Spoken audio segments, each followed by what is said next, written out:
آل زبیر کے تمام سیاستدان مل کر چھوٹی انگلی کے ٹکر کے بھی نہیں ہیں. ہاں آپ لوگ میں سے کوئی بھی یہ کیوں نہ سمجھا کہ مختار کی سوچے سمجھے ہوئے انکار کے پیچھے ایک بڑا فتنہ پوشیدہ ہے. طائف، کیا پتا وہ طائف میں ہوں؟ یہ بہت مشکل ہے جعفر، مجھے نہیں لگتا.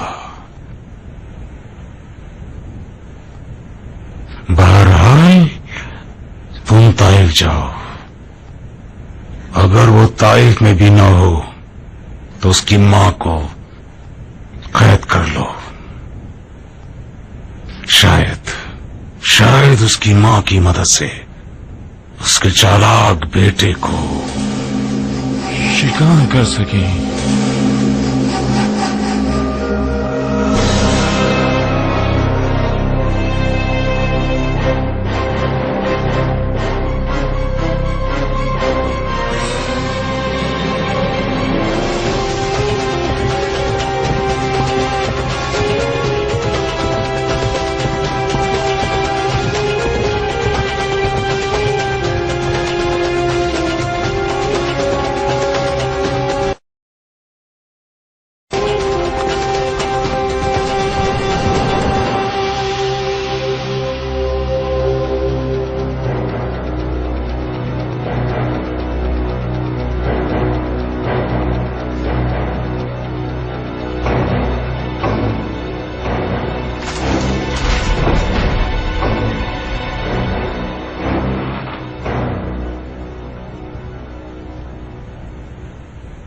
بولو، طائف میں بھی نہیں تھا، ہوا بن کر اڑ گیا ہے. ہاں، طائف میں بھی نہیں تھا. نہیں، ظاہراً مختار کافی پہلے سے بھاگنے کے چکر میں تھا. 1 مہینہ پہلے اس کی ماں دمت طائف سے ہجرت کر گئیں. ان کے گھر اور باغ میں کوئی بھی نہیں تھا سوائے باغبان کے. بن ساحل، بغیر کسی لحاظ کے یہ کہوں گا کہ تم نے سراسر بکواس کی تھی.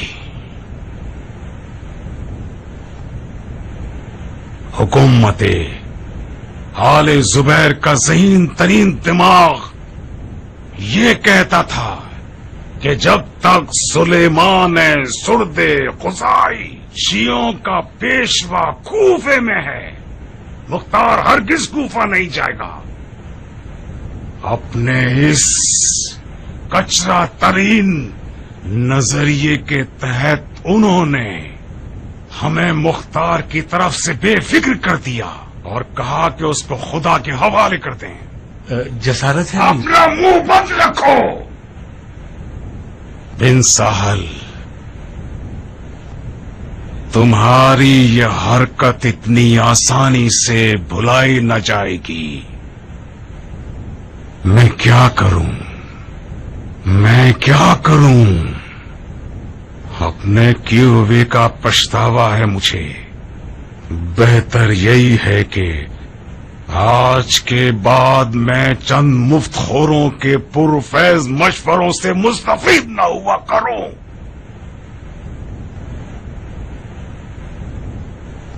جب یہ حکومت ایک چھوٹے سے باغی سے نمٹ نہیں سکتی جو ان کے ہاتھ، تو آل امیہ کے دعوے داروں کے برابر کیسے کھڑی ہو سکتی ہے جو کہ ایک طویل عمر چالاکیوں پر پلتے چلے آئے ہیں. بن یزید. جی حضرت خلیفہ. تم اور ابراہیم ابن محمد ابن طلعت الخیر جتنی جلدی ہو سکے کوفے کی طرف نکل جاؤ. منصبوں کو آپس میں بانٹ دو گے. تم میں سے ایک امام جمعہ بن جائے اور دوسرا امیر بن جائے. کچھ ایسا کرو کہ مختار جس طرح بھی ہو سکے اس کے خطرے کو دفع کر دو.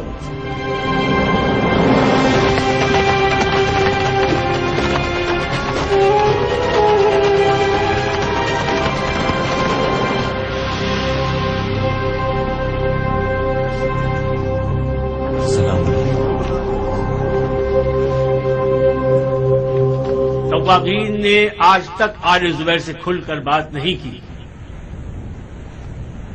کیونکہ اس گروہ کی آل علی سے دوستی میں ہمیں شک تھا۔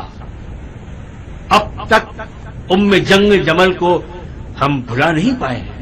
جنگ جمل میں یہی زبیری خلیفہ جنگ کو بھڑکانے والوں میں سے تھا۔ جب میں نے یہ سنا کہ خون حسین کا انتقام لینا چاہتا ہے تو میں شک میں پڑ گیا، کروں یا نہ کروں۔ ٹھیک ہے، انسان لغزش اور خطا کا پتلا ہے، توبہ کا دروازہ بھی کھلا ہوا ہے۔ مجھے لگتا تھا کہ آل زبیر کو اپنی غلطیوں کا احساس ہو گیا ہے اور غلطی کی تلافی کی فکر میں ہے۔ مجھے یہ ماننے میں تشویش تھی کہ آل زبیر اپنے کہے ہوئے پر سچے ثابت ہوں گے، کیونکہ یہ لوگ اقتدار کے بھوکے تھے اور آج بھی اقتدار کے بھوکے ہیں۔ ان لوگوں نے دیکھا کہ خون آل رسول نے مسلمانوں کے دلوں کو مجروح کر دیا ہے، تو انتقام کے نعرے لگانے لگے تاکہ مسلمانوں کی حمایت حاصل کر سکیں۔ عامر کا کوفے کے امویوں کے ساتھ جو کھیل ہے وہ ابن زبیر کے اس کھیل سے مشابہ ہے جو اس نے یزید کے مرنے کے بعد مکے میں کھیلا۔ یزید کے مرتے ہی شامیوں نے صلح کا جھنڈا لہرا دیا، زبیری خلیفہ وسوسے میں آ گیا، ڈھیلا اور سست ہو گیا۔ اتنی دیر کی اور عذر و بہانے شروع کر دیے کہ جنگ میں ٹال مٹول ہوتا رہا، یہاں تک کہ شام کیا خبر ہے کیان؟ بھاگ گیا۔ ابو اسحاق مکے سے فرار ہو گیا، وہ کوفہ کی راہ میں۔ اس کا مطلب پھر سے مختار کے دشمن ہمیشہ کی طرح خمار میں دھت رہ گئے۔ مختار کا آل زبیر کی گرفت سے فرار کرنا تمام برے غیروں اور اپنوں کے منہ بند کر دے گا۔ بہترین خبر ہے کیان۔ اب کیا کرنا چاہیے بن کامل؟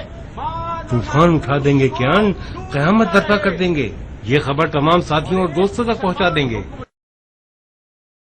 سر خانہ کعبہ کے دفاع کا سہرا ہے، اسے جلال و جبروت کے ساتھ کوفے میں آنا چاہیے تھا۔ آؤ کیان۔